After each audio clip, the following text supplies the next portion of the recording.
kek gula hangus.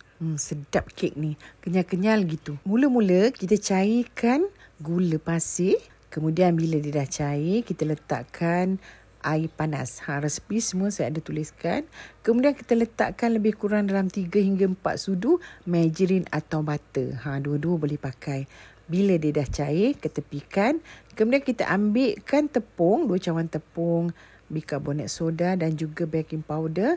Kita ayakkan ke dalam satu bekas, letakkan telur, susu dan juga esen vanila. Kacaukan rata, kemudian saya tuangkan ke dalam tepung. Kemudian tuangkan air gula yang panas tadi.